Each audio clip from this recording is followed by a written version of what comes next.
안녕하세요. 한자서당 훈장입니다.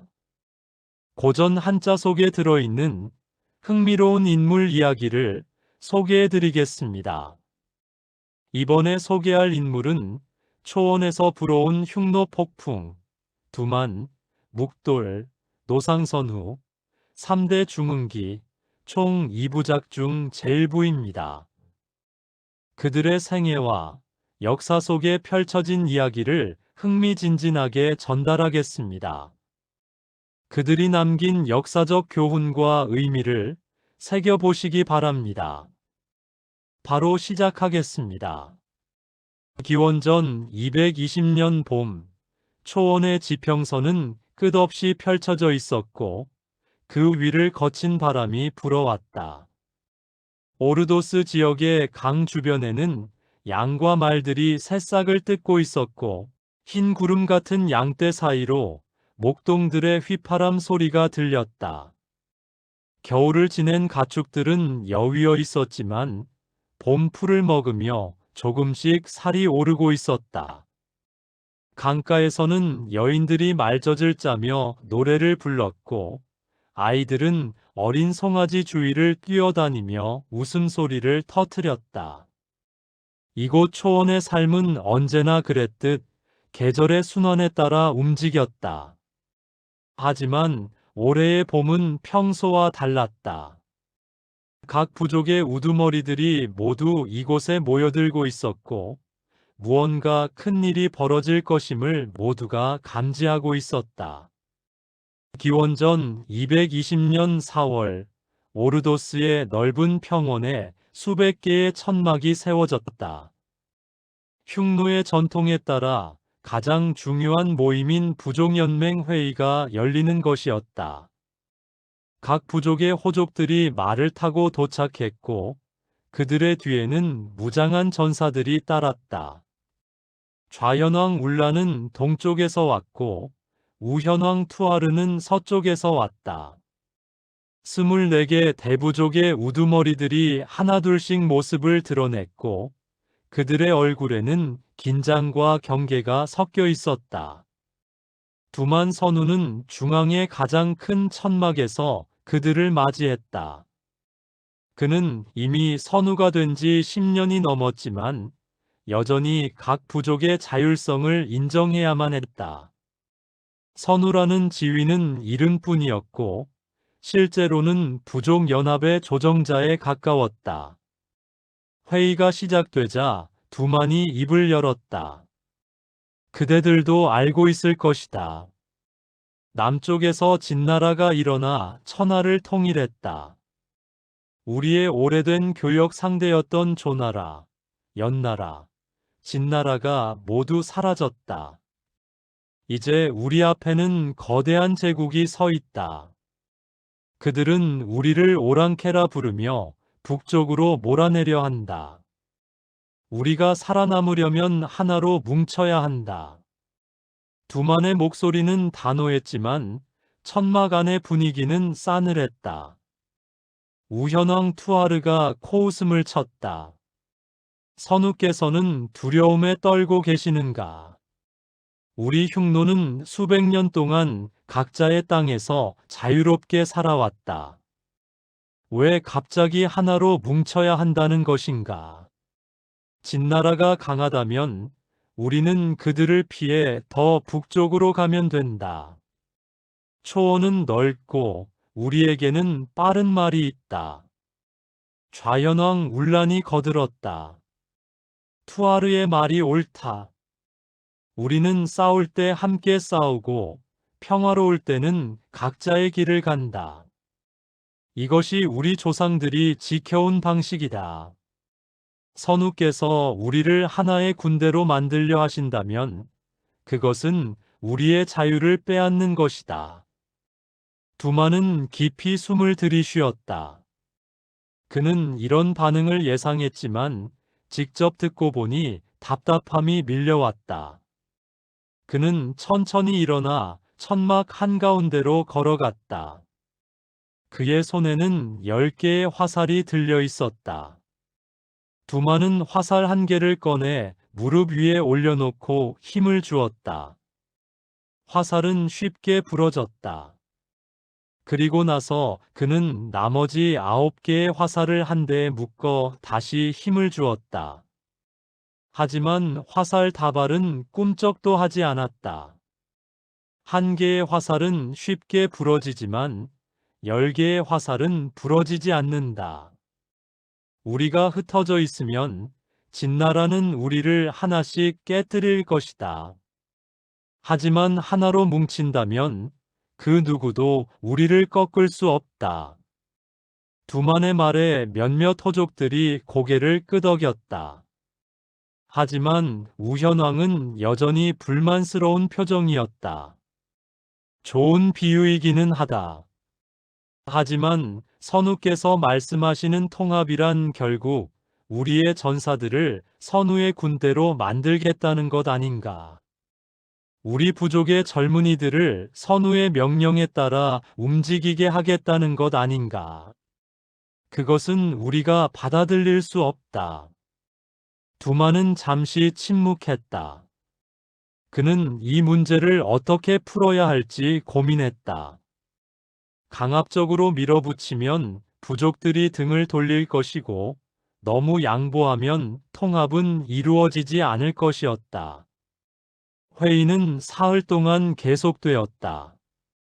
밤이 되면 호족들은 각자의 천막으로 돌아가 술을 마시며 서로의 의견을 나누었다. 두만은 잠을 이루지 못했다. 그는 천막 밖으로 나와 밤하늘의 별을 올려다보았다. 아버지가 살아계셨다면 이 상황을 어떻게 헤쳐나갔을까? 아버지는 강했고 부족들이 그를 두려워했다. 하지만 아버지가 갑자기 세상을 떠나면서 모든 것이 흔들리기 시작했다. 두만은 겨우 20살의 나이에 선우가 되었고 그때부터 지금까지 부족들의 신뢰를 얻기 위해 애써왔다.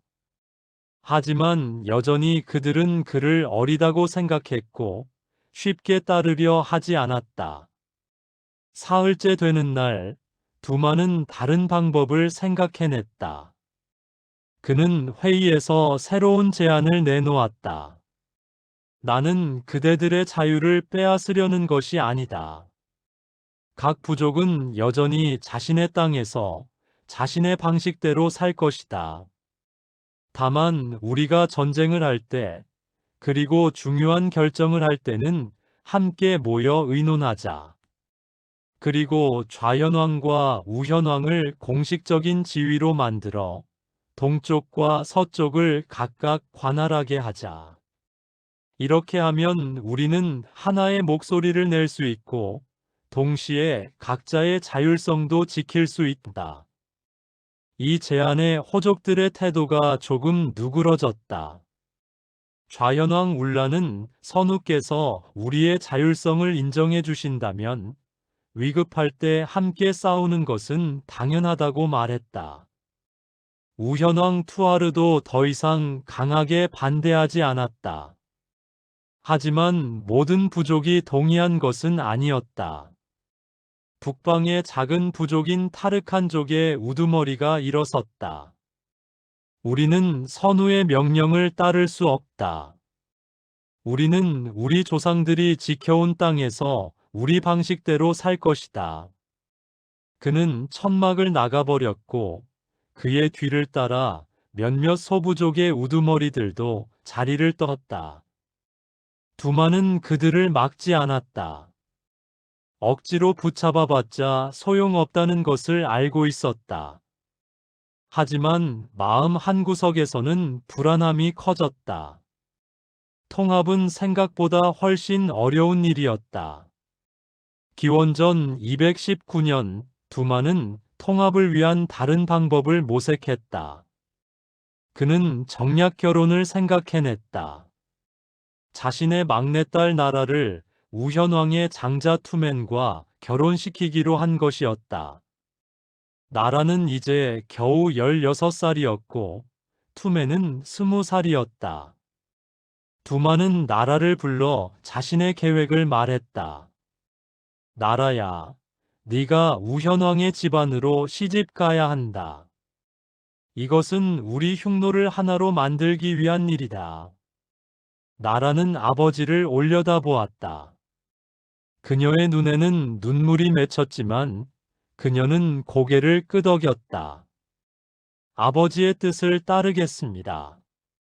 하지만 제가 그곳에서 행복할 수 있을까요? 두마는 딸의 어깨를 감싸 안았다. 행복은 네가 만들어가는 것이다. 내가 현명하게 행동한다면 그곳에서도 좋은 삶을 살 수 있을 것이다. 기원전 219년 8월 결혼식이 열렸다. 초원 전체에서 사람들이 모여들었고 200마리의 양과 소가 잡혔다. 축제는 사흘 밤낮 동안 계속되었다. 나라는 화려한 붉은 옷을 입고 투메는 여우 가죽으로 만든 모자를 썼다. 두마는 결혼식 내내 딸을 바라보았다. 나라는 웃고 있었지만 그 웃음 속에는 슬픔이 배어 있었다. 결혼식이 끝나고 나라가 우현왕의 영지로 떠나기 전날 밤, 두마는 아들 묵도를 불렀다. 묵도라, 너는 이번 결혼의 의미를 이해하느냐? 묵돌은 고개를 끄덕였다. 우리를 하나로 묶기 위한 일입니다. 두마는 묵돌의 눈을 똑바로 바라보았다. 이 결혼이 흉노를 하나로 묶는 첫걸음이 될 것이다. 하지만 이것만으로는 부족하다. 우리는 더 강해져야 한다. 내가 그 일을 이어받아야 한다. 기원전 218년 가을, 두마는 부족연맹 회의를 다시 소집했다. 이번에는 좌현왕과 우현왕 체제를 공식적으로 확정하고 24개 대부족에게 각자의 방목지를 명확히 지정해 주기로 했다. 11월의 어느 추운 날 회의가 열렸다. 두마는 지도를 펼쳐놓고 각 부족의 영역을 표시했다. 동쪽의 6부족은 좌현왕 울란의 관할 아래에 둔다. 서쪽의 6부족은 우현왕 투아르의 관할 아래에 둔다. 중앙의 12부족은 내가 직접 관할한다. 각자는 자신의 땅에서 자유롭게 살되 적이 쳐들어오면 함께 싸운다. 대부분의 호족들은 이 방안에 동의했다. 하지만 몇몇 소부족들은 불만을 표시했다. 그들은 자신들의 전통적인 방목지가 다른 부족의 영역으로 배정되었다고 주장했다. 회의가 끝난 후 북방의 소부족 3개가 집단으로 동호에게 투항했다는 소식이 들려왔다. 흉노의 동쪽 넓은 초원을 호령하던 동호는 당대 가장 강력한 유목 제국 중 하나였다. 동쪽의 오랑캐라는 뜻으로 기록되었지만 그들은 말을 타고 초원을 누비는 장신의 기마 민족으로 선비와 오한 등 수많은 부족을 아우르는 거대 연맹체를 이루고 있었다. 그들은 흉노보다 먼저 철기 문명을 받아들여 날카로운 동검을 장착한 기마 부대를 보유하고 있었고 황금으로 장식한 말가춤은 그들의 부와 위력을 동시에 과시했다. 사마천의 사기에는 동호는 강하고 월신은 성하다고 기록하고 있다. 동호가 흉노에게 북방 초원에서 거대한 압박 세력으로 자리 잡고 있었다. 두마는 크게 노했지만 어쩔 수 없었다. 그들을 쫓아가 붙잡기에는 거리가 너무 멀었고 억지로 데려온다 해도 그들의 마음을 돌릴 수는 없었다. 이 사건은 다른 부족들에게도 영향을 미쳤다. 일부 호족들은 선우의 권위에 도전하는 것이 가능하다는 것을 알게 되었고 두만의 입지는 더욱 약해졌다. 두만은 밤마다 천막에 앉아 고민에 빠졌다. 어떻게 해야 부족들을 완전히 하나로 만들 수 있을까? 힘으로 누르자니 반발이 거세고 설득하자니 시간이 너무 오래 걸렸다. 기원전 215년 봄, 하늘은 가뭄으로 메말랐다. 초원의 풀은 시들었고 강물은 줄어들었다. 겨울에 내린 눈도 적었고 봄비도 오지 않았다. 3월이 되어도 풀은 돋아나지 않았고 가축들은 먹을 것이 없어 여위어 갔다. 목동들은 더 북쪽으로, 더 서쪽으로 이동했지만 어디를 가도 상황은 마찬가지였다. 양들이 죽어갔고 말들도 힘을 잃었다. 흉노의 경제는 가축에 달려 있었다. 가축이 죽으면 먹을 것이 없고 교역할 물건도 없었다. 부족들은 점점 불안해했고 호족들은 두만에게 대책을 요구했다. 선우여, 우리는 무엇을 해야 합니까? 이대로 가다가는 겨울을 넘기지 못할 것입니다. 두만은 원로들을 모아 의논했다. 남쪽으로 내려가 곡물을 얻어야 한다. 중국과 교역을 하든지 아니면 약탈을 하든지 해야 한다. 하지만 진나라는 우리와의 교역을 금지했다. 만리장성을 쌓아 우리를 막고 있다. 원로 중 한 명이 말했다. 그렇다면 싸워야 합니다. 우리가 살기 위해서는 다른 도리가 없습니다. 두만은 고개를 끄덕였다. 5월, 두만은 각 부족에 전령을 보내 전사들을 모았다. 5만 명의 기병이 모였고 그들은 남쪽을 향해 출발했다. 두만은 말 위에 앉아 앞을 바라보았다. 이번 싸움은 단순한 약탈이 아니었다.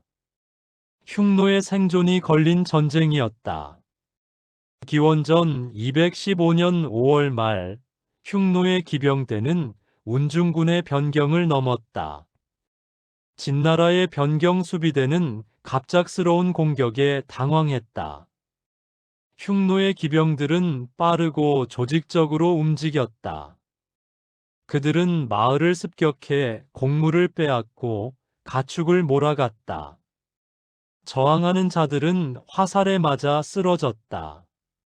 두만은 약탈을 지휘하면서도 마음 한편으로는 불편함을 느꼈다. 이것은 전사의 싸움이 아니라 도적의 약탈이었다. 하지만 어쩔 수 없었다. 백성들이 굶어 죽는 것을 막으려면 이 길밖에 없었다. 약탈은 열흘 동안 계속되었다. 흉노 기병들은 수천 석의 곡물과 수만 마리의 가축을 얻었고 북쪽으로 돌아갔다. 하지만 진나라는 가만히 있지 않았다. 진시황은 크게 분노했고 장군 몽염에게 흉노를 터벌하라는 명령을 내렸다. 몽염은 진나라 최고의 장군 중 한 명이었다. 그는 30만 대군을 이끌고 북쪽으로 진격했다.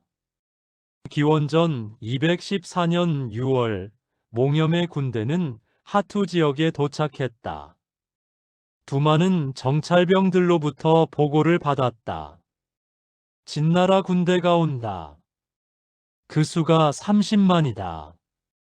두만은 놀랐다.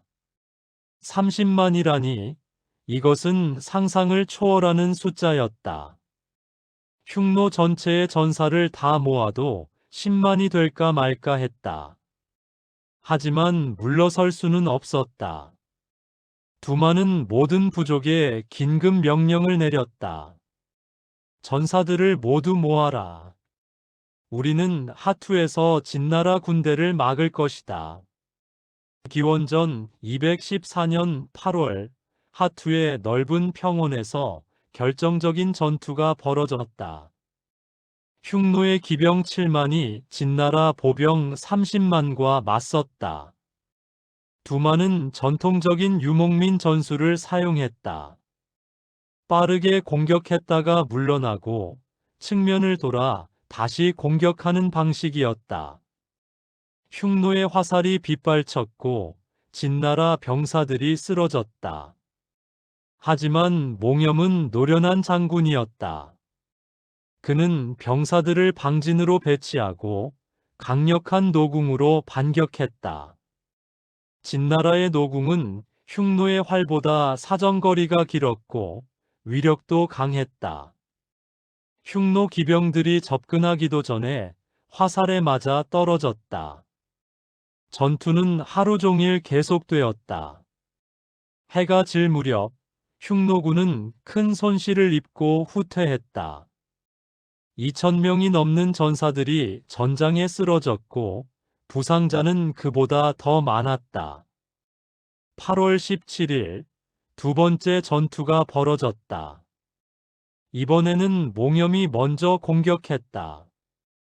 진나라 보병이 조직적으로 전진했고 노궁 부대가 엄호 사격을 했다.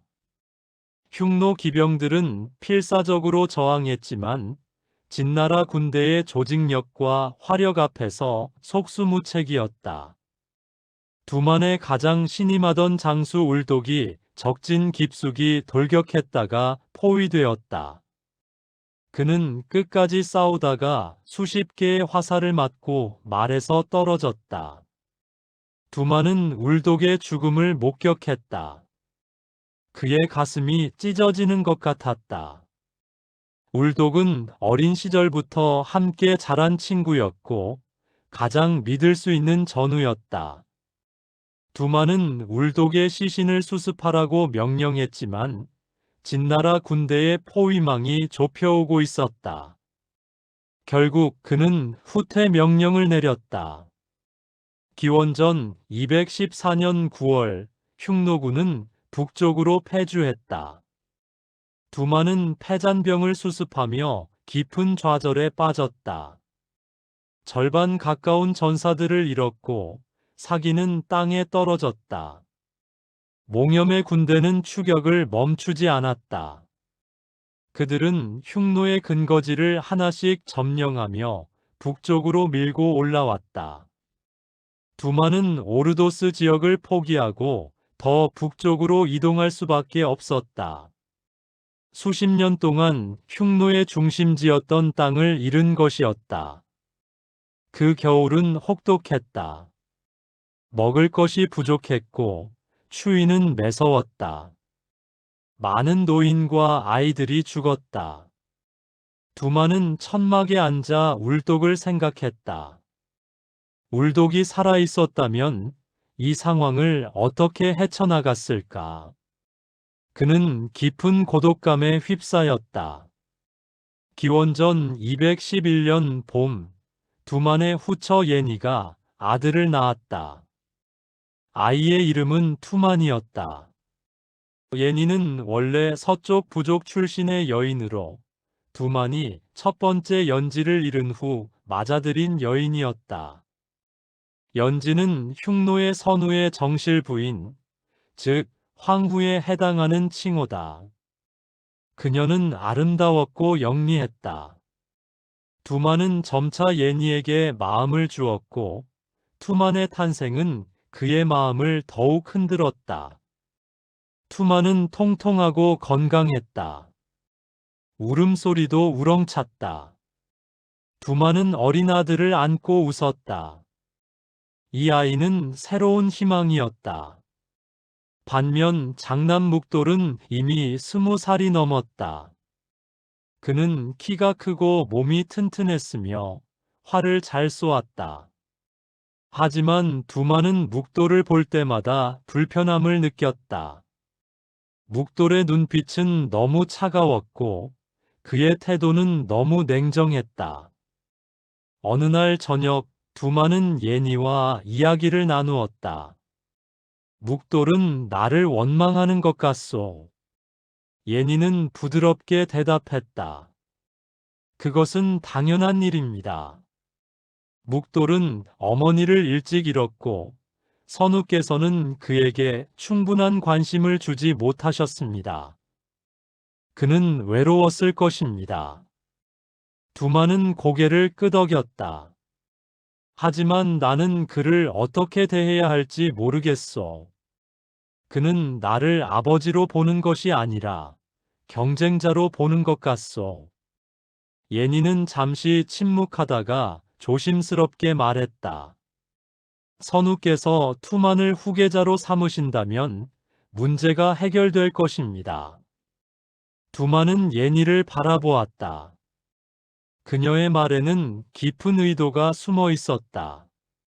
하지만 그는 부정하지 않았다. 마음 한구석에서는 이미 그런 생각을 하고 있었던 것이다. 기원전 210년이 되자 두만의 마음은 점점 투만 쪽으로 기울었다. 투만은 이제 2살이 되었고 걸음마를 시작했다. 두만은 어린 아들과 시간을 보내며 웃음을 되찾았다. 반면 묵돌은 점점 아버지로부터 멀어졌다. 그는 자신의 부대를 이끌고 사냥을 나가거나 변경을 순찰하며 대부분의 시간을 보냈다. 아버지와 아들 사이의 간격은 점점 벌어졌다. 5월 어느 날 두만은 중대한 결정을 내렸다. 그는 묵돌을 불러 말했다. 내가 월지에 인질로 가야 한다. 이것은 흉노와 월지의 평화를 위한 것이다. 월지는 흉노와 마찬가지로 강력한 유목, 기마 민족이었다. 서역 실크로드의 교역로를 놓고 흉노와 치열한 패권 다툼을 벌이고 있었다. 두만 선우의 입장에서 월지는 동호만큼이나 위협적인 경쟁자였다. 월지에 선우의 적자를 인질로 보낸다는 것은 우리는 당신들과 싸울 의사가 없으며 평화를 원한다는 강력한 외교적 표현이었다. 이는 서쪽 전선을 안정시켜 동호 문제에 집중할 소중한 시간을 벌기 위한 술수였다. 묵돌은 아버지를 빤히 바라보았다. 그의 눈에는 배신감이 가득했다. 왜 저를 보내십니까? 두만은 눈을 피했다.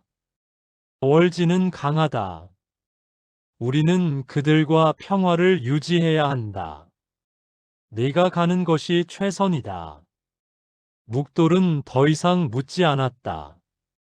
그는 고개를 숙여 예를 표하고 천막을 나갔다. 하지만 그의 주먹은 굳게 쥐어져 있었다. 7월 묵돌이 월지로 떠나기 전날 밤, 그는 아버지를 찾아갔다. 천막 안에는 두만 혼자 앉아 있었다. 묵돌은 무릎을 꿇고 물었다. 아버지, 왜 저를 버리십니까? 제가 무엇을 잘못했습니까? 두만은 아들의 얼굴을 보지 못하고 고개를 돌렸다. 버리는 것이 아니다. 이것은 흉노를 위한 일이다. 묵돌은 목소리를 높였다. 거짓말입니다. 아버지는 투만을 후계자로 삼으려 하십니다. 그래서 저를 없애려는 것입니다. 두만은 아무 대답도 하지 않았다. 침묵이 흘렀고 그 침묵은 모든 것을 말해주었다. 묵돌은 천천히 일어섰다. 그의 눈에서 마지막 남아있던 온기가 사라졌다. 알겠습니다. 제가 가겠습니다. 하지만 아버지, 언젠가 이 결정을 후회하실 것입니다. 그는 돌아서서 천막을 나갔다. 두만은 아들의 뒷모습을 바라보다가 고개를 떨어뜨렸다. 기원전 210년 7월, 묵돌은 월지로 떠났다. 그를 따라간 것은 겨우 10명의 호위병뿐이었다. 월지의 왕은 묵돌을 맞이하며 비웃음을 지었다. 흉노의 태자라는 자가 이렇게 초라하게 오다니. 묵돌은 아무 말도 하지 않았다. 그는 월지의 궁정에 머물며 매일 그들의 군사 조직과 전술을 관찰했다. 월지는 강했다. 그들의 기병은 잘 훈련되어 있었고 무기도 우수했다. 묵돌은 모든 것을 머릿속에 새겼다. 언젠가 이 지식이 필요할 것임을 알고 있었다. 밤이 되면 그는 초원을 바라보며 아버지를 생각했다. 배신감과 분노가 그의 가슴을 태웠다. 하지만 동시에 각오도 다졌다. 살아남아야 한다. 그리고 돌아가야 한다. 같은 해 9월, 동호의 왕이 두만에게 사절을 보냈다. 사절은 거만한 태도로 말했다. 우리 왕께서 선우의 천리마를 원하신다. 천리마를 보내라. 두만은 놀라움을 감추지 못했다. 천리마는 그가 가장 아끼는 말이었다. 초원 전체에서도 그만한 말을 찾기 어려웠다. 속도도 빠르고 지구력도 뛰어났다. 두만은 화가 치밀어 올랐다. 하지만 호족들을 불러 의논했다. 좌현왕 울란이 말했다. 동호와 싸울 수는 없습니다. 우리는 아직 진나라와의 전쟁에서 회복하지 못했습니다. 우현왕 투하르도 거들었다. 천리마 한 필 때문에 전쟁을 할 수는 없습니다. 두만은 고민에 빠졌다. 밤새도록 잠을 이루지 못했다. 다음 날 두만은 결정을 내렸다. 천리마를 동호에 보낸다. 한 필의 말 때문에 전쟁을 할 수 없다. 지금은 힘을 기를 때다. 그의 명령에 호족들은 안도했지만 젊은 전사들은 분개했다. 어떻게 우리의 자존심을 이렇게 쉽게 버릴 수 있습니까? 하지만 두만은 단호했다. 말은 다시 얻을 수 있다. 하지만 전사들의 목숨은 되돌릴 수 없다. 천리마는 동호로 보내졌고 동호의 왕은 크게 기뻐하며 그 말을 타고 다녔다. 흉노의 약함을 확인한 동호는 더욱 교만해졌다. 기원전 210년 11월, 동호의 사절이 다시 왔다. 이번에는 더욱 무례한 요구를 했다. 우리 왕께서 선우의 연지를 원하신다. 수란을 보내라. 수란은 두만의 연지 중 한 명으로 아름답기로 초원 전체에 소문이 자자했다. 두만은 칼을 뽑아들고 사절을 향해 소리쳤다. 감히 이런 모욕을 주다니. 당장 나가지 않으면 목을 베겠다. 사절은 비웃으며 말했다. 선우께서 거절하신다면 우리 왕은 군대를 이끌고 올 것입니다. 사절이 나간 후 두만은 천막 안을 서성였다. 분노가 온몸을 휘감았다. 하지만 현실은 냉혹했다. 흉노는 아직 동호와 싸울 준비가 되어 있지 않았다. 밤이 되자 두만은 수란을 불렀다. 수란은 그가 세 번째로 맞아들인 연지였고 총명하고 아름다웠다. 두만은 그녀에게 사실을 말했다. 수란아, 미안하다. 하지만 네가 동호로 가야 한다. 수란은 두만을 바라보았다. 그녀의 눈에서 눈물이 흘렀다. 선우께서는 저를 사랑하지 않으셨습니까? 두만은 고개를 떨어뜨렸다. 사랑한다. 하지만 지금은 흉노 전체가 위험하다. 네가 희생해야 한다. 수라는 웃음을 지었다. 그것은 슬픔과 체념이 섞인 웃음이었다. 알겠습니다. 제가 가겠습니다. 하지만 선우께서는 이 굴욕을 평생 기억하셔야 합니다. 그녀는 돌아서서 천막을 나갔다. 두만은 그녀의 뒷모습을 바라보며 눈물을 흘렸다. 지금은 힘을 기를 때다. 언젠가 이 굴욕을 갚을 것이다. 수란이 동호로 떠난 후 흉노 전체에 수치심이 퍼졌다. 전사들은 분노했고 호족들은 선우의 권위에 의문을 제기했다. 두만은 점점 고립되어 갔다. 그는 예니와 어린 투만과만 시간을 보냈다. 예니는 남편을 위로했다. 선우께서는 옳은 결정을 하셨습니다. 지금은 참을 때입니다. 하지만 두만은 스스로에 대한 회의에 빠졌다. 내가 과연 선우로서 자격이 있는가? 나는 부족을 통합하지도 못했고 적에게 굴복하기만 했다. 그는 밤마다 악몽에 시달렸다.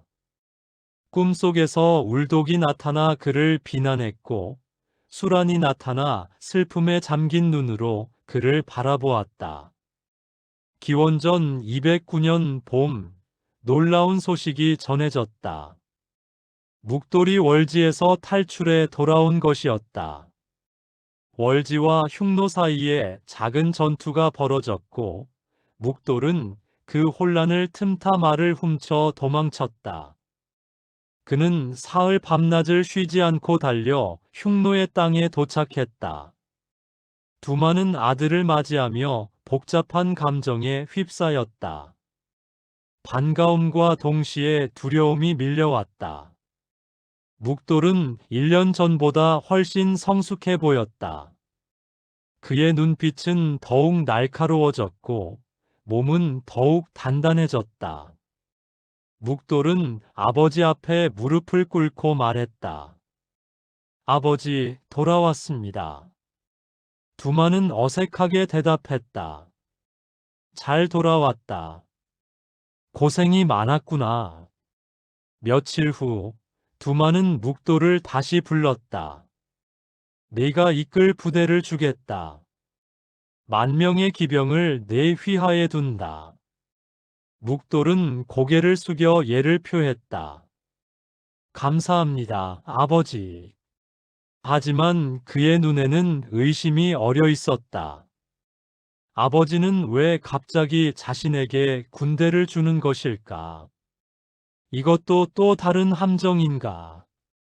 두만은 아들의 눈빛을 피하며 말했다. 내가 능력을 증명할 기회를 주는 것이다. 잘해라. 묵돌은 천막을 나와 깊은 생각에 잠겼다. 아버지는 변하지 않았다. 여전히 우유부단하고 여전히 자신을 경계하고 있었다. 하지만 이번에는 다르다. 이제 자신에게도 힘이 생겼다. 기원전 209년 3월부터 묵돌은 자신의 부대를 훈련시키기 시작했다. 그는 월지에서 배운 것들을 적용했다.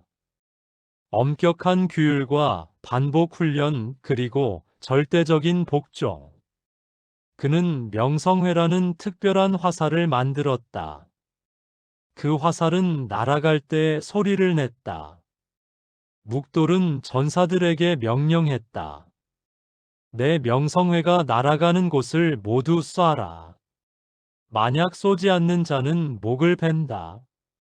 처음에는 간단한 표적으로 훈련했다. 나무, 바위, 멀리 있는 짐승. 명성회가 날아가면 모든 전사들이 그곳을 향해 화살을 쏘았다. 쏘지 않는 자는 즉시 처형되었다. 여름이 되자 묵돌은 훈련의 난이도를 높였다. 그는 자신의 MR을 표적으로 삼았다. 명성회를 쏘며 말했다. 저 말을 쏴라. 전사들은 망설였다. 그것은 묵돌이 가장 아끼는 말이었다. 하지만 묵돌의 눈빛은 냉혹했다. 몇몇 전사들이 화살을 쏘지 않았고 묵돌은 그들을 즉시 참수했다. 피가 땅에 흘렀고 나머지 전사들은 공포에 떨었다. 다음 훈련에서는 모두가 명령을 따랐다. 8월, 묵돌은 더욱 극단적인 훈련을 했다. 그는 자신의 아내를 표적으로 삼았다. 명성회가 그녀를 향해 날아갔다. 전사들은 충격에 빠졌다. 하지만 이미 그들은 알고 있었다.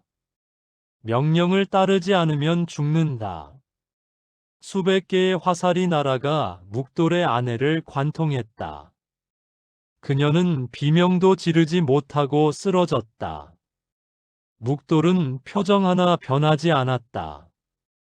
좋다. 이제 너희는 준비가 되었다. 사마천의 사기 흉노열전에는 다음과 같이 기록되어 있다. 이에 그가 명성회를 만들어 자신의 기병을 훈련시켰다. 그가 사랑하는 기마를 쏘자 좌우 중에 쏘지 않는 자가 있자 바로 참수하였다. 잠시 후 자신이 사랑하는 아내를 쏘자 좌우 중에 매우 두려워서 감히 쏘지 않는 자가 있자 또다시 참수하였다. 이렇게 기록되었다. 묵돌은 자신의 명령에 무조건적인 복종을 훈련시키는 무서운 자였다. 기원전 209년 10월, 두만은 사냥을 나가기로 했다. 그는 묵돌에게도 함께 가자고 했다. 오랜만에 부자가 함께 시간을 보내는 것이었다. 예니는 두만에게 조심하라고 당부했다. 묵돌을 너무 믿지 마십시오. 하지만 두만은 웃으며 대답했다. 괜찮소. 그는 내 아들이요.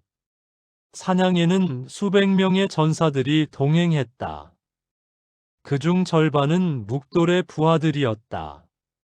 그들은 초원 깊숙이 들어가 사슴과 노루를 사냥했다. 해가 서쪽으로 기울 무렵 일행은 작은 언덕 위에 멈춰 섰다. 두만은 말에서 내려 휴식을 취했다. 묵돌은 아버지 옆에 서서 지평선을 바라보았다. 갑자기 묵돌이 명성회를 꺼내 활시 위에 걸었다. 전사들의 시선이 그에게 집중되었다. 묵돌은 활을 당겼다. 명성회의 끝이 두만을 향했다. 두만은 아들을 돌아보았다. 그의 눈에 놀라움이 가득했다. 묵돌아, 무엇을 하는 것이냐? 묵돌은 대답하지 않았다. 그는 화살을 놓았다. 명성회가 휘파람 소리를 내며 날아갔다. 그 순간 수백 개의 화살이 두만을 향해 날아왔다. 두만은 비명을 지를 틈도 없이 화살에 맞아 쓰러졌다. 그의 몸은 고슴도치처럼 화살로 뒤덮였다. 묵돌은 말에서 내려 아버지의 시신 앞에 섰다. 그의 얼굴에는 아무런 감정도 없었다. 아버지, 제가 말씀드렸습니다. 언젠가 후회하실 것이라고. 묵돌은 즉시 말을 돌려 본거지로 향했다. 그의 부하들이 그를 따랐다. 그날 밤 묵돌은 궁정을 습격했다. 예니와 투만이 있는 천막으로 쳐들어갔다. 예니는 비명을 질렀다. 묵돌, 네가 무슨 짓을 하는 것이냐? 묵돌은 칼을 뽑았다. 어머니, 당신은 제 자리를 빼앗으려 했습니다. 이제 그 대가를 치르십시오. 그는 예니를 베었고 이어서 어린 투만도 죽였다. 아직 어린 투만은 무슨 일이 벌어지는지도 모르고 죽어갔다. 묵돌은 자신을 반대했던 호족들과 두만의 측근들을 모두 제거했다. 그날 밤 수십 명이 목숨을 잃었다. 피가 땅을 적셨고 비명이 밤하늘에 울려 퍼졌다. 다음 날 아침 묵돌은 부족연맹 회의를 소집했다. 두만의 죽음을 목도한 호족들이 두려움에 떨며 모였다. 묵돌은 높은 자리에 앉아 그들을 내려다보았다. 두만 선우는 약했다. 그는 적에게 굴복했고 우리의 자존심을 버렸다. 천리마를 빼앗겼고 연지를 빼앗겼다. 이제 새로운 시대가 왔다. 나는 더 이상 굴복하지 않을 것이다. 나를 따르는 자는 영광을 얻을 것이고 나를 거스르는 자는 죽음을 맞을 것이다. 호족들은 아무도 반대하지 못했다. 묵돌의 눈빛은 너무나 냉혹했고 그의 결의는 흔들림이 없었다. 좌연왕 울란이 일어나 무릎을 꿇었다. 선우, 저희는 당신을 따르겠습니다. 다른 호족들도 하나둘씩 무릎을 꿇었다. 묵돌 선우의 시대가 시작되었다. 그는 아버지의 우유부단함을 버리고 냉혹한 결단력으로 흉노를 이끌었다. 그의 첫 번째 목표는 동호였다. 천리마를 빼앗고 수란을 빼앗아간 동호에게 복수할 것이었다. 묵돌은 호족들에게 명령했다. 모든 부족의 전사들을 모아라. 우리는 동호를 칠 것이다. 호족들은 명령을 따랐다. 묵돌의 무서운 훈련 방식과 잔인한 처벌은 이미 소문으로 퍼져 있었다. 누구도 그를 거스를 수 없었다. 전사들이 모이기 시작했다. 2만, 3만, 5만. 묵돌은 그들을 조직하고 훈련시켰다.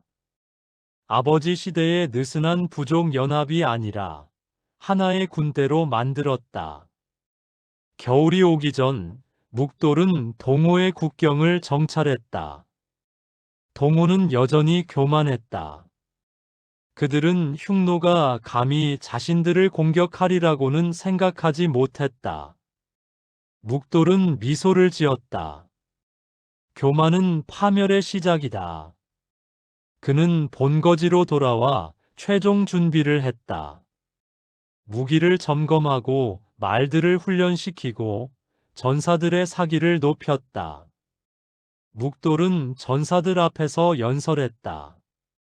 우리는 오랫동안 굴욕을 참아왔다. 동호는 우리를 무시했고 우리의 것을 빼앗았다. 이제 그들에게 대가를 치르게 할 것이다. 우리는 흉노다. 우리는 초원의 늑대다. 늑대는 양을 두려워하지 않는다. 전사들은 환호했다. 그들의 눈에는 복수의 불길이 타올랐다. 묵돌은 밤하늘의 별을 올려다보았다. 아버지, 당신은 평화를 원했지만 굴욕만 얻었습니다. 나는 다릅니다. 나는 강함으로 평화를 얻을 것입니다. 초원에는 오직 강자만이 살아남습니다. 나는 흉노를 가장 강한 제국으로 만들 것입니다. 그의 결의는 흔들림이 없었다. 차가운 바람이 불어왔고 묵돌의 망토가 펄럭였다. 새로운 시대가 열리고 있었다. 흉노 제국의 진정한 탄생이 눈앞에 다가와 있었다. 두만의 시대는 끝났고 묵돌의 시대가 시작된 것이었다. 초원은 곧 그의 이름으로 떨게 될 것이었다. 기원전 208년 1월, 초원의 겨울은 칼날처럼 매서웠다. 왕정의 대천막 안에는 흉노의 주요 부족장들이 모여 있었다. 묵돌이 선우의 자리에 오른 지 보름째 되는 날이었다. 천막 안은 숨소리조차 조심스러웠다. 묵돌은 높은 자리에 앉아 아래를 내려다보았다. 그의 눈빛은 차갑고 날카로웠다. 아버지 두만을 죽이고 왕위를 찬탈한 자라는 소문이 이미 초원 전역에 퍼져 있었다. 천막 안의 노장들 중 일부는 여전히 두만의 옛 신하들이었다.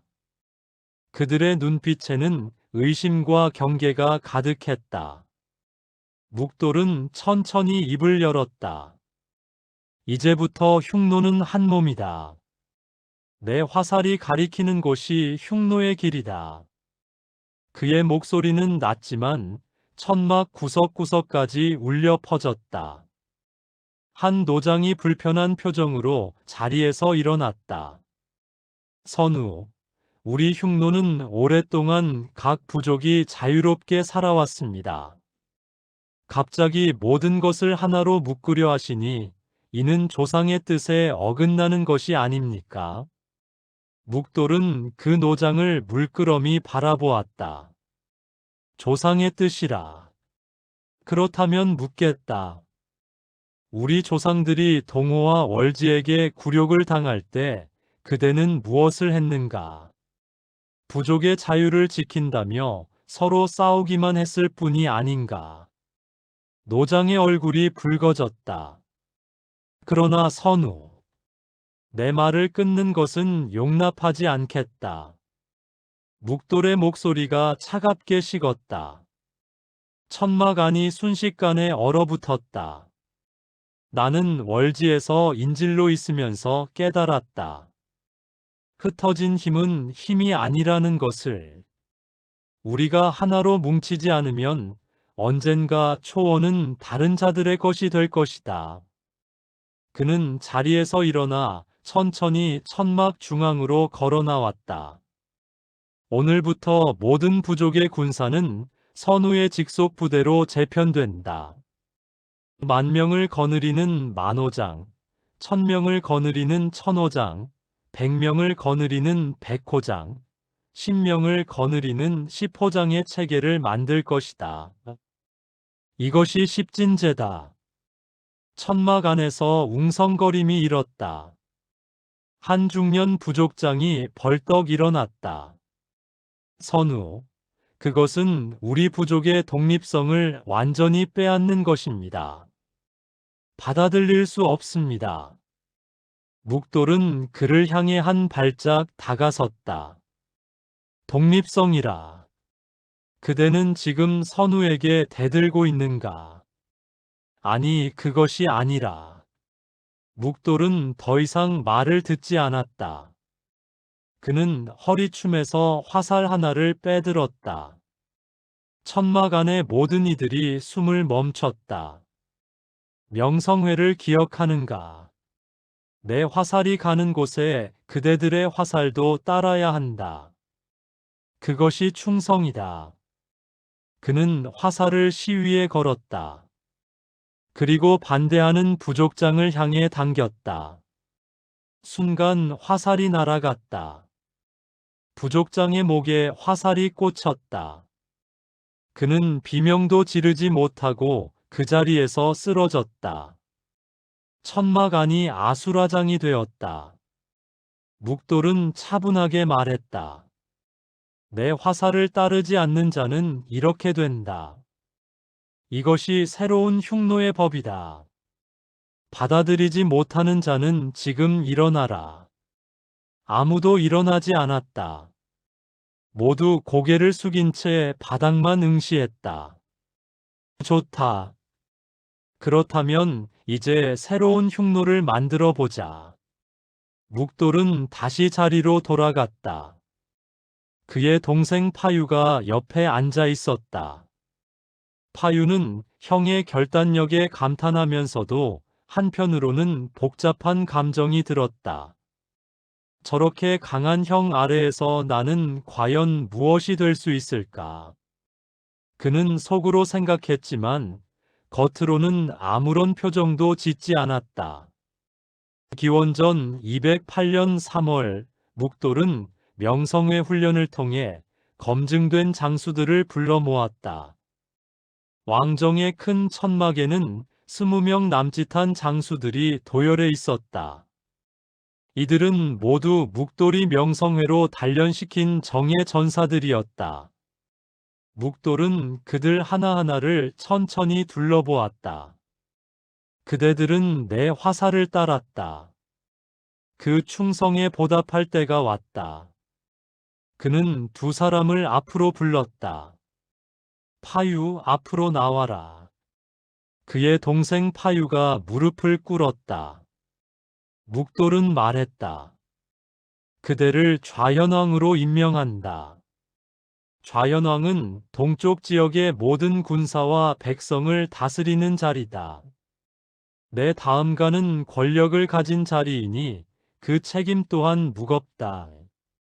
파유는 고개를 숙였다. 선우의 뜻을 받들겠습니다. 그러나 그의 눈빛 깊은 곳에는 미묘한 감정이 스쳐 지나갔다. 형은 나를 믿는 것일까 아니면 감시하는 것일까? 다음으로 묵돌은 쿠리를 불렀다. 쿠리, 그대는 우현왕이 되어라. 서쪽의 모든 일을 맡긴다. 쿠리는 묵돌의 가장 가까운 측근이었다. 명성회 훈련 때부터 묵돌의 명령을 한치의 망설임도 없이 따른 자였다. 목숨을 다해 충성하겠습니다. 쿠리의 목소리는 확고했다. 묵돌은 계속해서 다른 장수들에게도 직책을 나눠주었다. 좌대장, 우대장, 좌대도위, 우대도위 등 24명의 주요 관직자들이 임명되었다. 이들은 모두 만호장 이상의 지위를 가졌다. 기억하라. 그대들의 권력은 나로부터 나온다. 그리고 그대들의 충성 또한 나에게 향해야 한다. 묵돌의 말이 끝나자 모든 장수들이 일제히 무릎을 꿇었다. 선우 만세. 그들의 외침이 천막을 가득 채웠다. 그러나 묵돌의 마음 한구석에는 여전히 경계심이 자리 잡고 있었다. 권력은 주는 것이 아니라 빼앗기는 것이다. 나는 그 누구도 온전히 믿을 수 없다. 그는 혼자 생각했다. 회의가 끝난 후 파유가 묵돌에게 다가왔다. 형님, 감사합니다. 묵돌은 동생을 바라보았다. 감사할 일이 아니다. 그대가 좌현왕이 된 것은 그대의 능력 때문이다. 하지만 기억해라. 배신은 용서하지 않는다. 파유의 표정이 굳어졌다. 형님을 배신할 생각은 꿈에도 없습니다. 그렇다면 좋다. 묵돌은 더 이상 말하지 않았다. 밤이 되자 묵돌은 혼자 천막 밖으로 나왔다. 초원의 밤하늘에는 별들이 쏟아질 듯 빛나고 있었다. 그는 하늘을 올려다보며 생각했다. 아버지, 나는 당신이 하지 못한 일을 해낼 것입니다. 흉노를 진정한 제국으로 만들 것입니다. 기원전 208년 6월, 묵돌은 본격적으로 십진제 군사 조직 개혁에 착수했다. 각 부족의 장수들을 왕정으로 불러 모았다. 이제부터 모든 부족군은 해체된다. 모든 전사는 선우의 직속 부대로 재편성될 것이다. 천막 안의 부족장들은 서로 얼굴을 마주 보았다. 이는 사실상 그들의 군사력을 빼앗는 것이나 다름없었다. 한 백발의 노장이 떨리는 목소리로 말했다. 선우, 이것은 우리 전통이 아닙니다. 우리 흉노는 대대로 각 부족이 독자적인 군사를 유지해 왔습니다. 묵돌은 차갑게 대답했다. 그 전통 때문에 우리가 얼마나 많은 전쟁에서 패배했는지 아는가. 동호가 쳐들어왔을 때 각 부족은 서로 돕지 않았다. 오월지가 우리 땅을 빼앗았을 때도 마찬가지였다. 그런 전통은 이제 필요 없다. 또 다른 부족장이 일어났다. 선우, 그렇다 하더라도 너무 급격한 변화입니다. 시간을 두고 천천히. 시간이 없다. 묵돌이 말을 끊었다. 지금 이 순간에도 동호는 우리를 노리고 있다. 월지 또한 복수의 기회를 엿보고 있다. 우리에게 천천히 갈 여유 따위는 없다. 그는 자리에서 일어나 천막 중앙으로 걸어 나왔다. 내일부터 모든 전사는 새로운 부대에 배치될 것이다. 10,000명 단위의 만호, 1000명 단위의 천호, 100명 단위의 백호, 10명 단위의 10호로 나뉜다. 각 부대의 장은 내가 직접 임명한다. 부족이 아니라 능력으로 사람을 쓸 것이다. 반대하는 자는 말하라. 천막 안이 조용했다. 그러나 한 중년 부족장이 벌떡 일어났다. 이것은 우리 조상님들께 죄를 짓는 일입니다. 받아들일 수 없습니다. 묵돌은 그를 향해 천천히 걸어갔다. 조상님들이라. 그대의 조상은 누구인가? 흉노의 조상이 아닌가? 나는 지금 흉노 전체를 위한 일을 하고 있다. 그대의 부족만을 위한 것이 아니다. 중년 부족장이 뒤로 물러섰다. 그러나 여전히 불만스러운 표정이었다. 묵돌은 더 이상 참지 않았다. 그는 허리춤에서 활을 빼들었다. 명성회를 기억하는가? 내 화살을 따르지 않는 자는 적이다. 그는 화살을 시위에 걸었다. 천막 안의 모든 사람들이 숨을 죽였다. 묵돌의 화살은 반대하던 부족장의 가슴을 향했다. 순간 화살이 날아갔다. 부족장은 비명도 지르지 못하고 쓰러졌다. 천막 안이 순식간에 혼란에 빠졌다. 묵돌은 다시 화살을 꺼냈다. 또 반대하는 자가 있는가? 아무도 대답하지 않았다. 좋다. 그렇다면 내일부터 재편성을 시작한다. 모든 부족장은 자기 부족의 전사 명단을 제출하라. 숨기는 자는 오늘 이자와 같은 운명을 맞을 것이다. 회의가 끝난 후 쿠리가 묵돌에게 다가왔다. 선우, 너무 과격한 것은 아닙니까? 저들의 반발이 거셉니다. 묵돌은 고개를 저었다. 지금 과격하지 않으면 나중에 더 큰 화를 당한다. 독은 단번에 빼내야 한다. 조금씩 빼내려 하면 결국 죽는다. 쿠리는 더 이상 말하지 않았다. 그는 묵돌의 결단력을 알고 있었다. 그날 밤 묵돌은 천막 안에서 홀로 앉아 있었다. 창밖으로는 초원의 바람소리가 들려왔다. 그는 생각했다. 나는 지금 옳은 일을 하고 있는가? 아니면 단지 권력을 위해 모든 것을 파괴하고 있는 것인가? 그러나 그는 곧 고개를 저었다. 선택의 여지가 없다. 흉노가 살아남으려면 강해져야 한다. 강해지려면 하나가 되어야 한다. 이것이 유일한 길이다. 기원전 208년 10월, 묵돌의 첫 번째 혼인식이 열렸다. 신부는 동호 정복 전쟁에서 희생된 장수 바투의 누이 아라트였다. 아라트는 23세 나이로 아름답고 당찬 성격을 가진 여인이었다. 혼인은 순전히 정략적인 것이었다.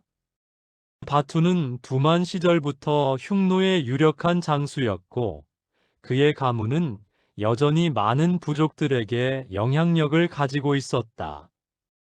묵돌은 이 혼인을 통해 바투 가문과의 결속을 강화하고 동시에 반대 세력을 회유하려 했다. 혼인식 날 왕정의 대천막은 화려하게 꾸며졌다. 양가죽과 말가죽으로 만든 장식들이 천막 곳곳에 걸렸고 정복 전쟁에서 얻은 금은 보화들이 늘어서 있었다. 흉노의 주요 부족장들과 장수들이 모두 참석했다. 묵돌은 금실로 수놓은 붉은색 긴 옷을 입고 있었다. 허리에는 옥으로 장식된 띠를 둘렀고 머리에는 금관을 썼다. 이는 정복 활동을 통해 얻은 전리품으로 만든 것이었다. 아라트가 천막 안으로 들어왔다. 그녀는 흰색과 붉은색이 섞인 비단 옷을 입고 있었다. 머리에는 은으로 만든 장식을 달았고 목에는 구슬 목걸이를 걸었다. 그녀의 얼굴은 창백했다. 오빠를 잃은 슬픔이 채 가시지 않았기 때문이었다. 혼인의식이 시작되었다. 흉노의 전통에 따라 양과 말을 제물로 바치고 하늘과 땅의 신에게 고했다. 무당이 북을 치며 주문을 외웠다. 하늘의 아들 선우와 초원의 딸 아라트가 하나가 되니 흉노의 복이 깃들 것이다. 의식이 끝난 후 연회가 시작되었다. 장수들과 부족장들은 술을 마시며 축하했다. 묵돌은 높은 자리에 앉아 아래를 내려다보았다. 아라트는 그의 옆에 앉아 있었다. 두 사람 사이에는 어색한 침묵이 흘렀다. 한참 후 아라트가 조용히 물었다. 선우는 왜 저를 선택하셨습니까? 묵돌은 잠시 침묵했다가 대답했다. 그대의 오빠 바투는 훌륭한 장수였다. 나는 그의 가문을 존중한다. 아라트는 쓴웃음을 지었다. 존중이라니요. 오빠는 전쟁터에서 죽었습니다. 선우의 명령 때문에. 묵돌의 표정이 굳어졌다. 그것은 전쟁이었다. 전쟁에서는 누구나 죽을 수 있다. 그대의 오빠는 영웅으로 죽었다. 영웅으로 죽은 오빠 대신 저는 정략 혼인의 도구가 되었군요. 아라트의 목소리에는 원망이 담겨 있었다. 묵돌은 그녀를 똑바로 바라보았다. 나는 그대에게 거짓말하지 않겠다. 이 혼인은 정략이다. 하지만 그대를 연지로 삼은 이상 존중할 것이다. 아라트는 더 이상 말하지 않았다. 그녀는 술잔을 들어 단숨에 마셨다. 연회는 밤늦게까지 계속되었다. 사람들은 술에 취해 노래하고 춤을 췄다. 묵돌은 그 모습을 지켜보며 생각했다. 이것이 내가 원한 것인가? 권력과 정복, 그리고 정략 혼인. 그러나 진정한 사랑이나 믿음은 어디에도 없다. 밤이 깊어 연회가 끝나고 사람들이 흩어졌다. 묵돌과 아라트는 혼인 천막으로 향했다. 천막 안에는 붉은 양초가 켜져 있었고 향기로운 냄새가 가득했다. 아라트는 침대 끝에 앉아 고개를 숙이고 있었다. 묵돌은 그녀에게 다가가지 않았다. 대신 창가에 서서 밖을 바라보았다. 초원의 밤은 고요했다. 그대가 원하지 않는다면 억지로 하지 않겠다. 묵돌이 조용히 말했다.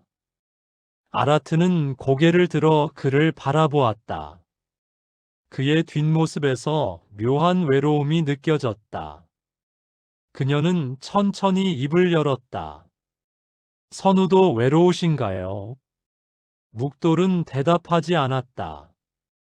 다만 밤하늘의 별을 바라볼 뿐이었다. 기원전 207년 2월, 추운 겨울이 지나고 초원의 봄 기운이 돌기 시작할 무렵이었다. 동호에서 사절단이 도착했다. 사절단의 대표는 동호왕의 신복인 투무르였다. 그는 오만한 태도로 왕정에 들어섰다. 묵돌은 높은 자리에 앉아 그를 내려다보았다. 동호 왕께서 선우에게 요구가 있으시다. 투무르가 말했다. 무엇인가? 묵돌의 목소리는 평온했다. 흉노와 동호의 경계 지역에 있는 땅을 동호에 넘겨주시오. 그곳은 본래 동호의 땅이었소. 천막 안의 장수들이 웅성거렸다. 이는 명백한 도발이었다. 좌연왕 파유가 벌떡 일어났다. 무례하다. 감히 선우께 이런 요구를 하다니. 묵돌은 손을 들어 파유를 제지했다. 그리고 투무르에게 물었다. 그 땅이 그대들에게 그렇게 중요한가? 물론이요. 그곳은 우리 조상의 땅이요. 묵돌은 잠시 생각하는 듯 했다. 그리고 뜻밖의 대답을 했다. 좋다. 그 땅을 주겠다. 천막 안이 순식간에 술렁였다. 장수들은 믿을 수 없다는 표정으로 묵돌을 바라보았다. 투무르는 의아한 표정을 지었다.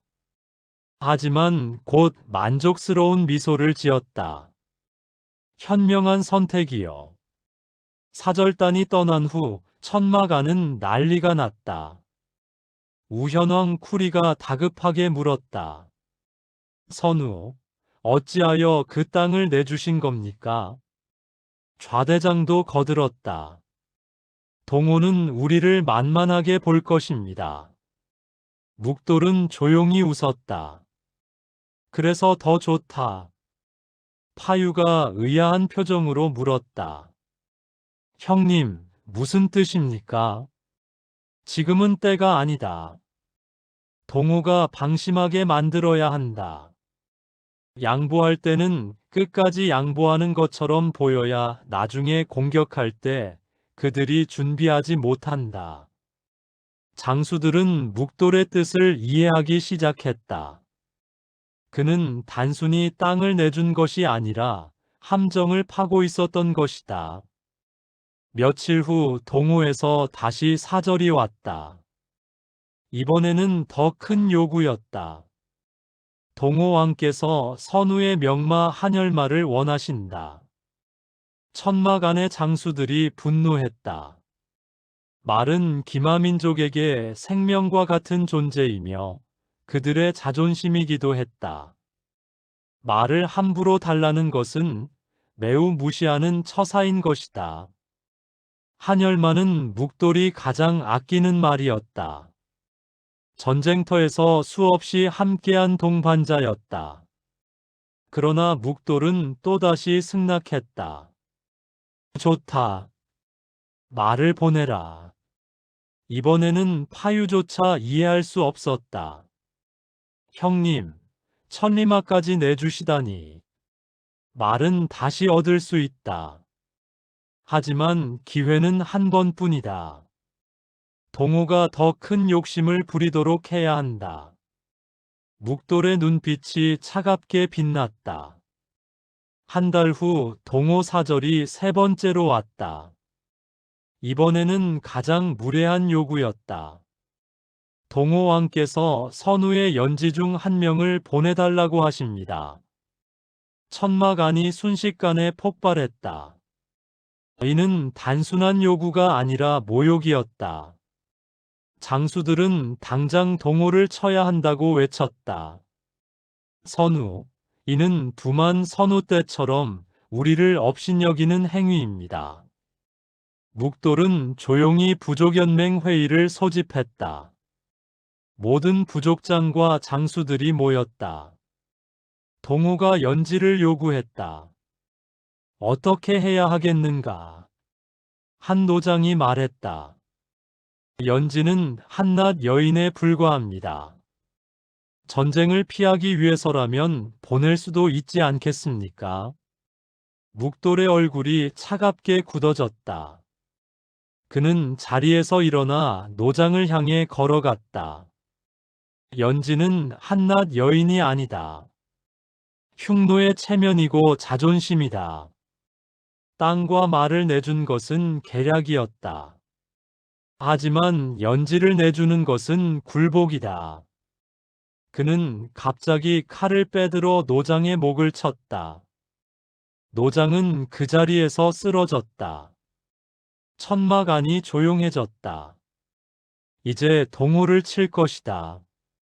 그들은 우리가 약하다고 생각한다. 그 오만함이 그들의 무덤이 될 것이다. 모든 장수들이 일제히 무릎을 꿇었다. 선우의 명을 받들겠습니다.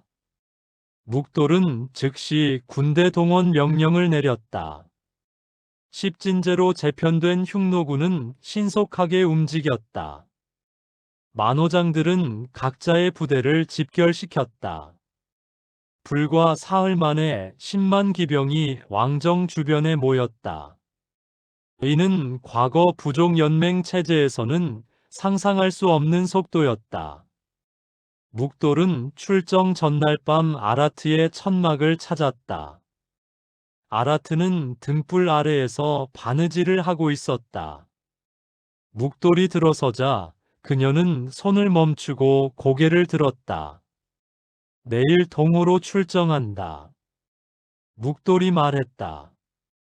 아라트는 잠시 침묵했다가 물었다. 저 때문입니까? 묵돌은 고개를 저었다. 그대 때문만은 아니다. 동호는 언젠가 쳐야 할 적이었다. 다만 그들이 스스로 기회를 준 것뿐이다. 아라트는 자신이 하던 바느질을 들어보였다. 갑옷에 붙일 부적이었다.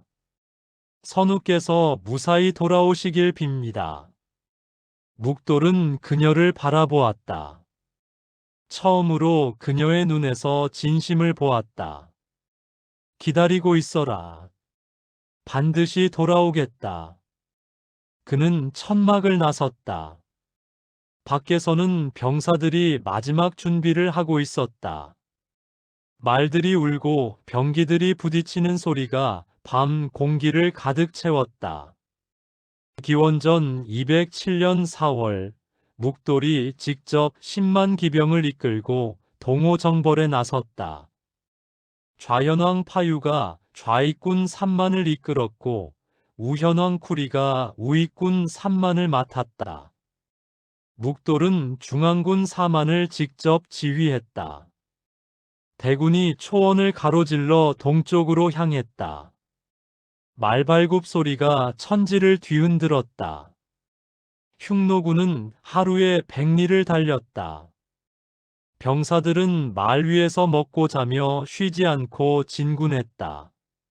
이는 십진제의 효율성을 보여주는 것이었다.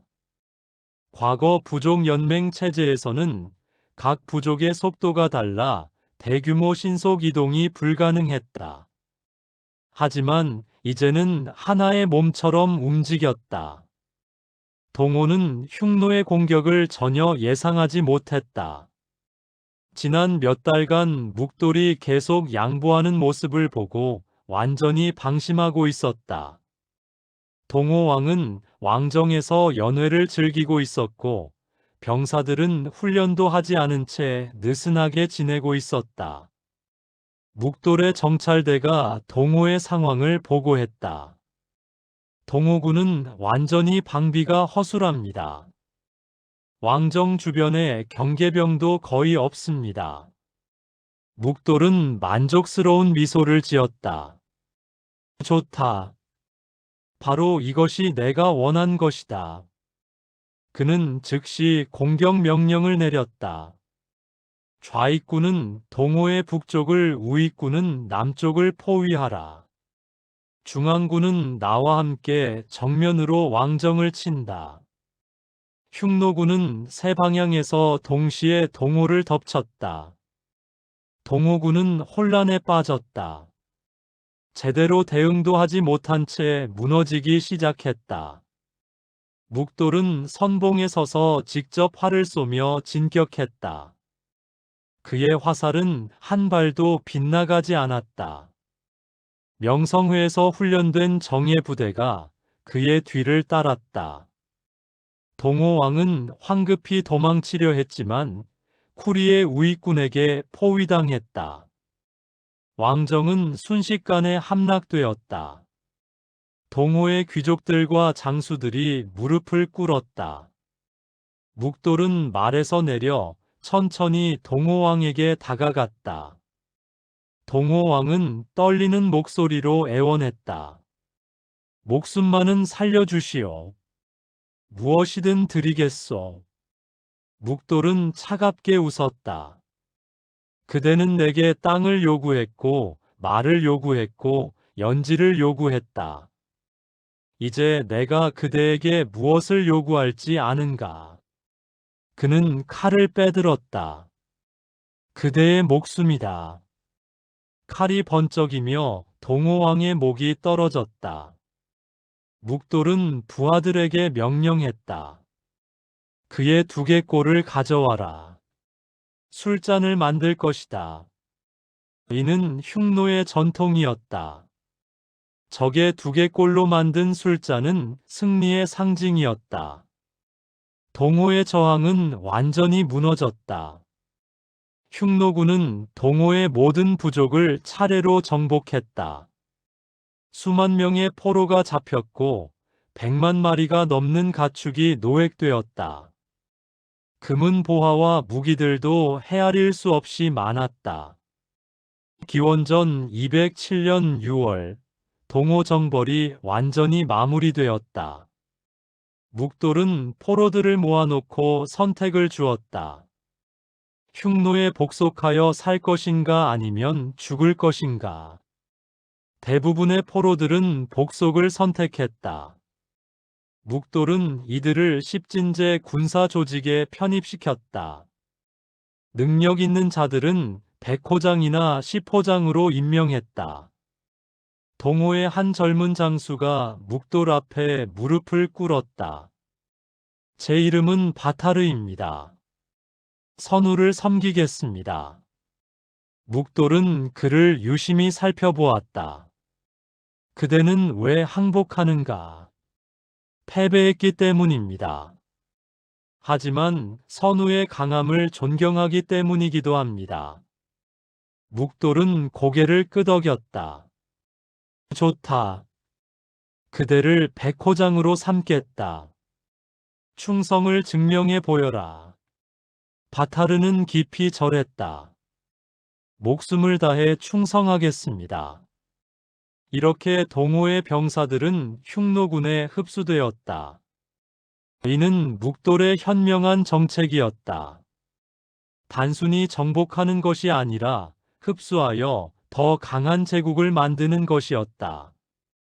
승리의 연회가 열렸다.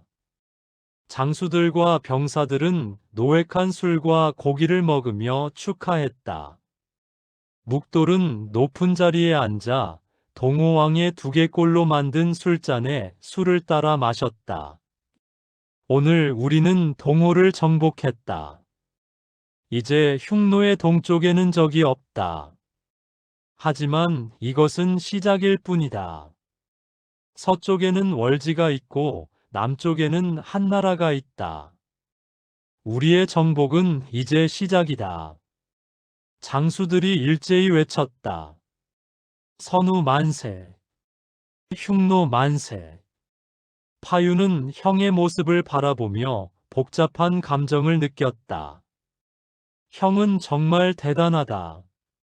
하지만 저렇게 강한 형 아래에서 나는 언제까지 그림자로 남아야 하는가. 그는 속으로 생각했지만 얼굴에는 웃음을 띠고 있었다. 쿠리가 묵돌에게 다가왔다. 선우, 다음 목표는 무엇입니까? 묵돌은 서쪽을 바라보았다. 월지다. 내가 인질로 있었던 그곳을 반드시 정복할 것이다. 쿠리는 고개를 끄덕였다. 언제든 명령만 내리십시오. 그러나 묵돌은 서두르지 않았다. 지금은 아니다. 병사들을 쉬게 하고 보급품을 정비해야 한다. 급하게 움직이면 실패한다. 그는 냉철한 전략가였다. 감정보다는 계산을 중시했다. 동호 정복 후 묵돌은 왕정으로 돌아왔다.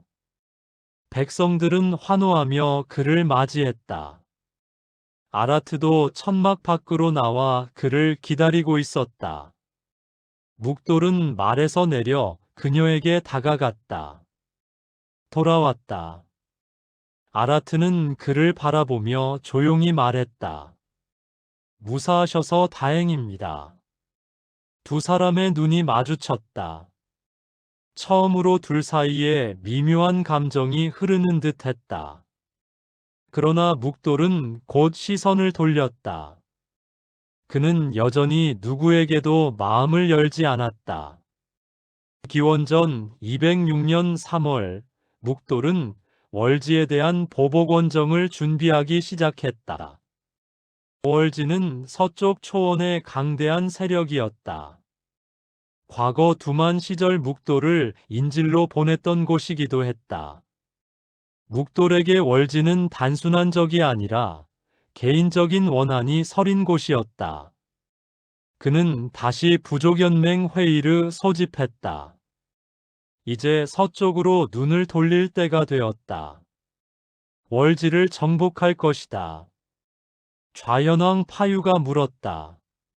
월지는 동호보다 강한 적입니다.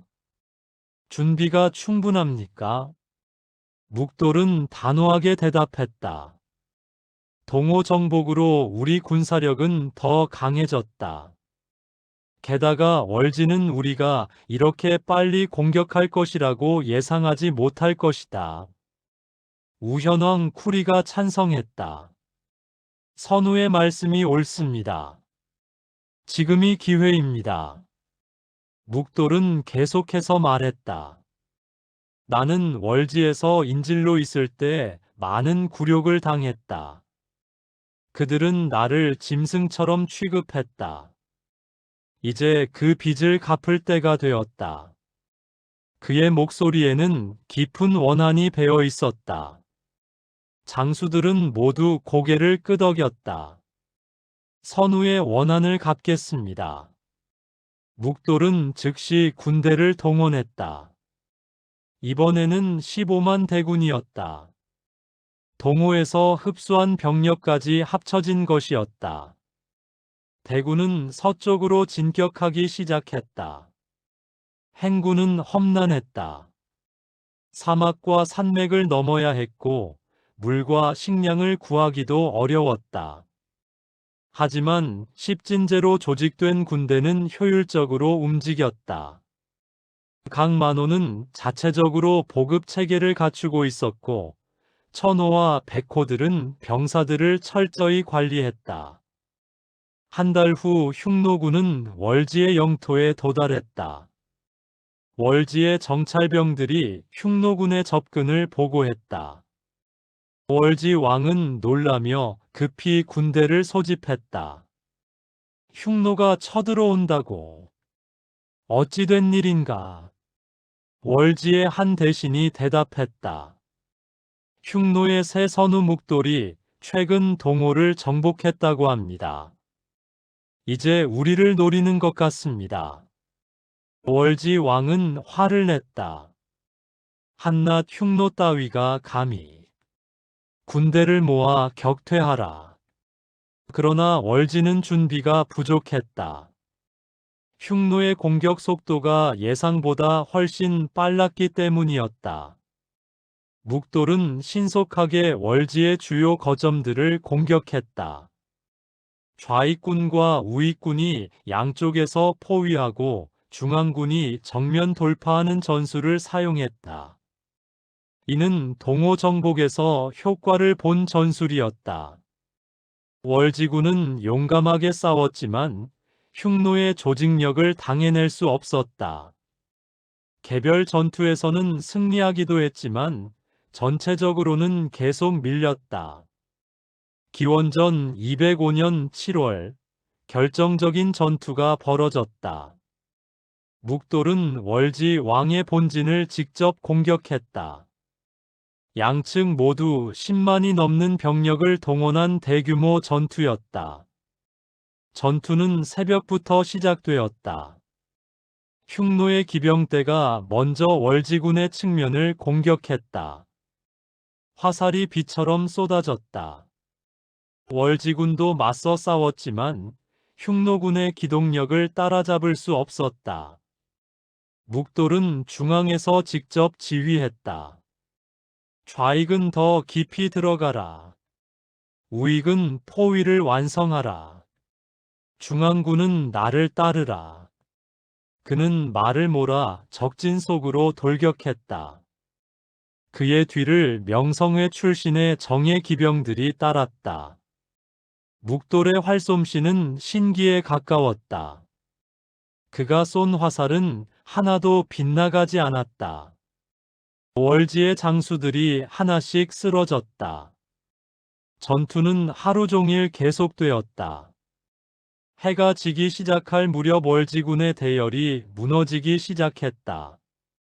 월지 왕은 마지막 저항을 시도했지만 쿠리의 우익군에게 포위당했다.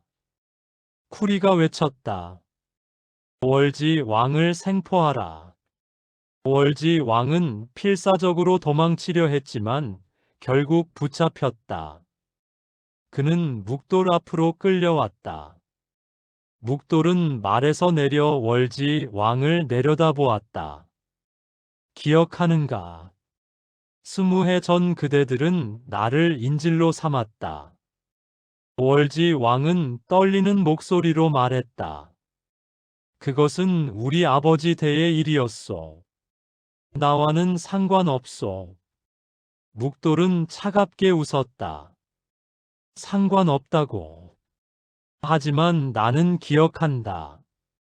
그대들이 나를 어떻게 대했는지. 짐승처럼 묶어놓고 때렸던 것을. 그는 칼을 빼들었다. 이제 그 빚을 갚을 때다. 칼이 번쩍이며 월지 왕의 목이 떨어졌다. 묵돌은 다시 부하들에게 명령했다. 두개골을 가져와라. 또 하나의 술잔을 만들 것이다. 월지의 저항은 완전히 끝났다. 왕족과 귀족들은 대부분 처형되었다. 살아남은 자들은 서쪽으로 도망쳤다. 이들은 나중에 대월지라 불리며 중앙아시아로 이동하게 된다. 묵돌은 월지의 영토를 완전히 점령했다. 이로써 서역으로 가는 길이 열렸다. 실크로드의 동쪽 부분을 장악한 것이었다. 승리의 연회에서 묵돌은 두 개의 두개골 술잔을 들어보였다. 하나는 동호왕의 것이고 하나는 월지 왕의 것이다. 이것이 흉노를 거스른 자들의 운명이다. 장수들이 환호했다. 그러나 묵돌의 마음속에는 허전함이 있었다. 복수를 했지만 그것이 그에게 평화를 가져다 주지는 않았다. 그는 여전히 고독했고 누구도 믿을 수 없었다. 기원전 204년부터 203년까지 묵돌은 북방의 여러 부족들을 차례로 정복했다. 정령, 견곤, 신려 등의 부족들이었다. 이들은 시베리아 남부와 몽골 북부에 흩어져 살던 유목 민족들이었다. 정령 정복은 가장 어려웠다. 그들은 깊은 숲과 산악지대에 살고 있어 기병의 기동력을 발휘하기 어려웠다. 묵돌은 전술을 바꿨다. 대규모 기병 돌격 대신 소규모 부대를 여러 방향에서 동시에 투입했다. 각 천호와 백호 단위로 독자적인 작전을 수행하게 했다. 이는 십진제의 유연성을 보여주는 것이었다. 각 부대가 독립적으로 작전을 수행하면서도 전체적으로는 조화롭게 움직였다. 정령의 추장 투르가는 완강하게 저항했다. 그는 지형을 이용해 게릴라전을 펼쳤다. 흉노군이 숲속으로 들어오면 매복 공격을 하고 산속으로 후퇴했다. 묵돌은 인내심을 가지고 포위망을 좁혀갔다. 보급로를 차단하고 정령의 거주지를 하나씩 점령했다. 결국 투르가는 식량이 떨어져 항복할 수밖에 없었다. 묵돌은 그를 죽이지 않았다. 대신 백호장으로 임명하고 자기 부족을 계속 다스리게 했다.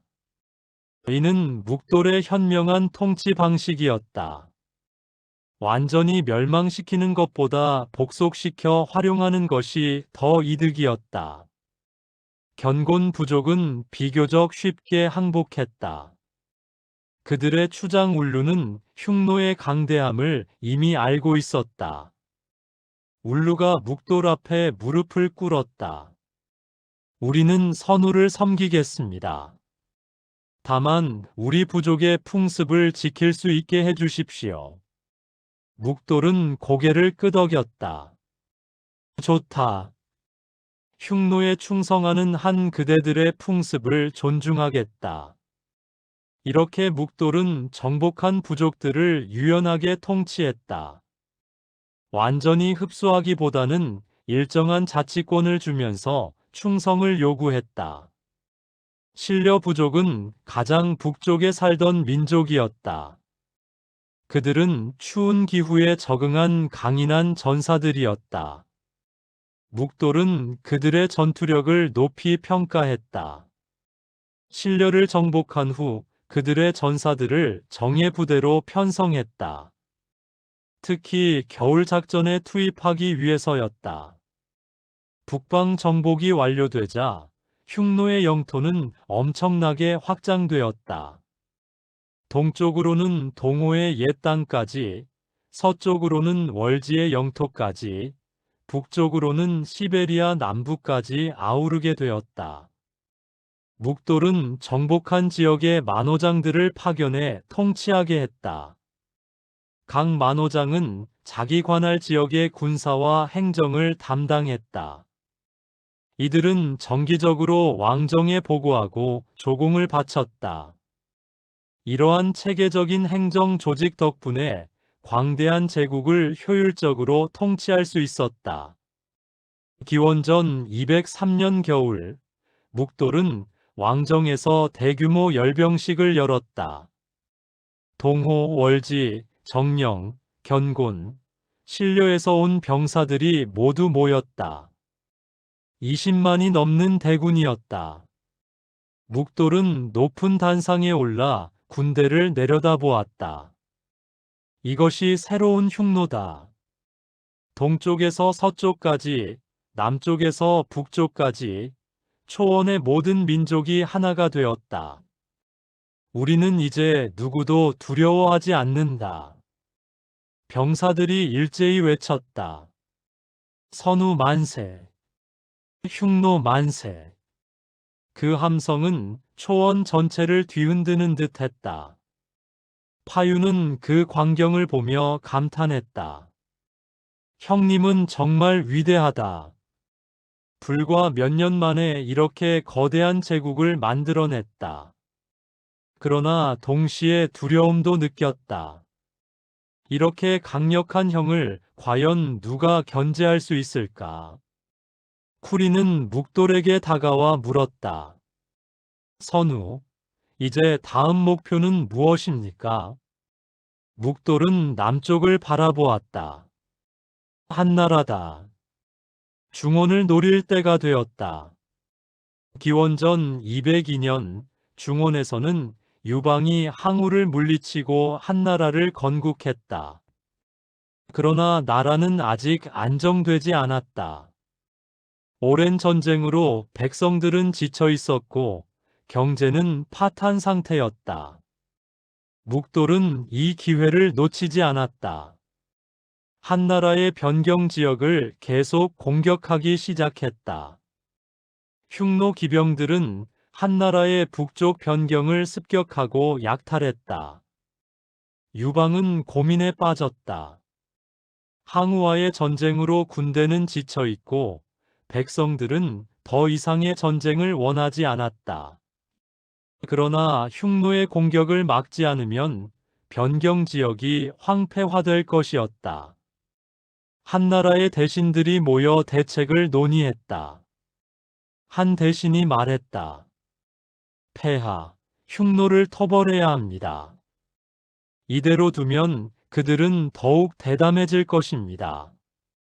그러나 다른 대신이 반대했다. 지금 우리 군대는 전쟁을 치를 힘이 없습니다. 화친을 맺는 것이 현명합니다. 유방은 한참을 고민했다. 그의 성격상 굴욕적인 화친을 받아들이기 어려웠다. 하지만 현실을 무시할 수도 없었다. 2부에서 계속됩니다.